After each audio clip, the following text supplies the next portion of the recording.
Welcome to 100 Days of Python, the Python Code Along Challenge. I'm Bill Mosley, and if you want to find the entire listing of the 100 Days of Python, you can find it at my website, www.bmosley.com/hdp. Let's get started. So welcome back, and today we're going to be starting with 58, which is another object-oriented programming project. We're going to start out with our code from day 46, which was the employee database, but with pickle data saving. So we've got save data, load data. I'm just going to copy all that code, and I'm going to paste it in here. And we're going to slowly work on converting this over into an object-oriented program rather than a program that uses nested dictionaries as the data structure. So it might take us a little bit before we get everything fully functional, but let's go ahead and get started, and then we can sort of see the benefits of having some of this stuff in a object-oriented format. So before we start changing any of the main code, let's just go up here at the beginning and build out some classes. And the class that we want to create is the employee class.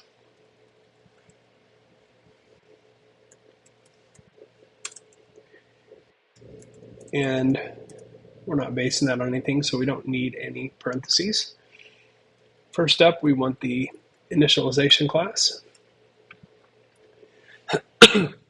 And so we do want to require all of these data pieces here. So let's go ahead and just require those. str, let's go first name, str first name, str last name, str, that's an int age. I'll just say str email, and float salary. Okay, so now I abbreviated all of those, and the reason for that is because I want to distinguish between these parameters and the actual values that are inside this class. And so we're going to say self.str first name equals strfn, self.str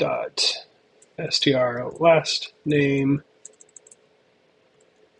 equals str last name, self.str, next one is an int age equals int a, self.str email equals STRE, and the last one, self.fl salary equals FLS. Okay, so now when we initialize this object, it's got all of these things, and we've got those being inserted into these properties that belong to the object, and so that's good. Now, typically, whenever we have a object like this where we want to be able to interact with the pieces of data, we very often will use what are called setters and getters. And setter and getter methods are methods that allow us to set the value of properties and get the value of properties. And the importance of those is that it allows the object to control its own data. So in other words, the object itself is protecting its data from being changed in ways that don't make sense or in ways that could break the program. And so setters and getters, we haven't done those yet, But those are pretty important. Before we do those, though, there's one more thing I want to do, and I want to define the string method. Okay, and the string method, we're just going to keep it really simple for now, and maybe in a little while we will make it a little bit more serious. But I'm going to just say self str last name and comma self dot str first name, and we'll do L just in a line of 20. We'll add to that one more string here. Let's just do the salary.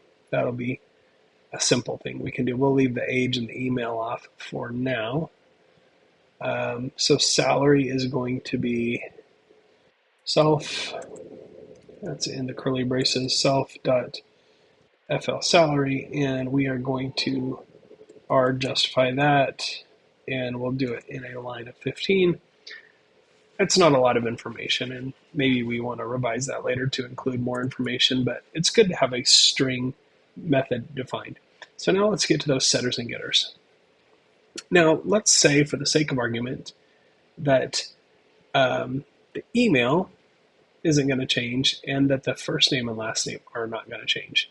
So we won't worry about setters for those, but the age is going to change and the salary is going to change. So those are two things where we want to have a setter and a getter. Now, a getter, at a minimum, is just going to return the value of a property. So we want a getter for all of these. Even if all it's doing is returning a value of a property, it's important to do that because at some point you might want to modify the value of that property as it's going out. You might want to check it. You might want to return an alternative value if the property is equal to something. So there's a lot of different ways to do this. So I'm going to just say def, and I'm going to say set. Actually, we'll do the getters first. So I'm going to get first name, and it's just going to have self, and all it's going to do is return str first name. Oops, got to have self in front of that. Got too excited there. And that's it. That's all a getter does sometimes. In fact, a lot of the time. But it's still, the nice thing is, if I'm using this throughout my program, then I can easily modify it later. So this is setting up the groundwork to save yourself work later on down the road. So I'm going to say def get last name, and we'll use self, and again return self str last name. Okay, so let's just copy this getter, and maybe I can save myself a little bit of time. Get age, int age, and then we are getting email, get email, str email, and last one here is get salary, and that is FL salary. And getters can be that simple. Sometimes they never change, but it's just good practice to have getters. And setters are even more important. Okay, so let's say we're going to set age.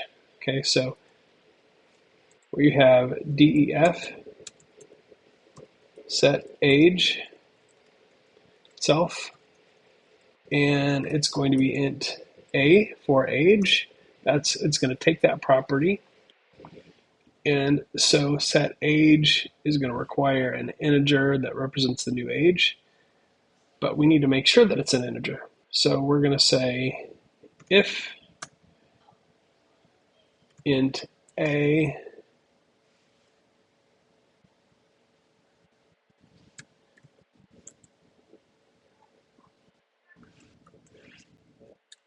Okay, so we're going to say if is instance, and we're going to say the object is going to be int a, and we're going to see if it's an int.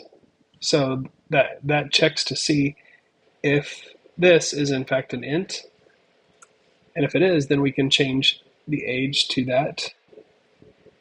But we also want something else.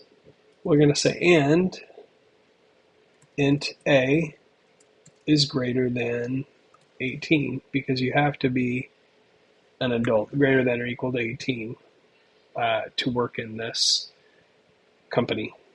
So we'll double check those two things, and then we are going to say self dot int age equals int a. Else, maybe we print out that's not a valid age. Maybe that. So that's a setter. And now the benefit of the setter is that everywhere, if I had this embedded in the program, then I have to fix that everywhere. If let's say I wanted to change that age to 21 or maybe 16. Now I've changed it one place, and everywhere that I use this setter throughout the program, it automatically rolls out. So it's much more efficient for making changes and debugging. So the other thing is set salary.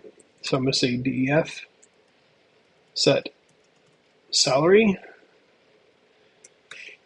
and we will say fl salary. And again, we're going to say if is instance, and we're going to say fl. Actually, up here, I'm going to say fls. So we're not talking about the property. So fls is a float. Then we are going to, we should also maybe say and fls is greater than 1. Who knows what the smallest salary is going to be, but greater than 1. We'll just say greater than 0, because maybe the CEO just wants to be a benefactor and only take $1 or 1 cent for his salary. Who knows? So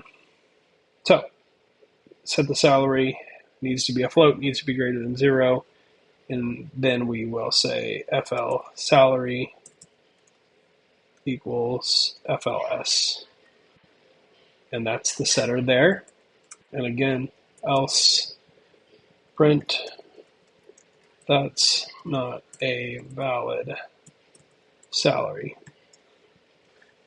Okay, so this is a class-based employee structure, and it's got some benefits over the other one, over the dictionary structure. And part of it is these data checking is internal to the object itself. So we have the data here separated from the methods.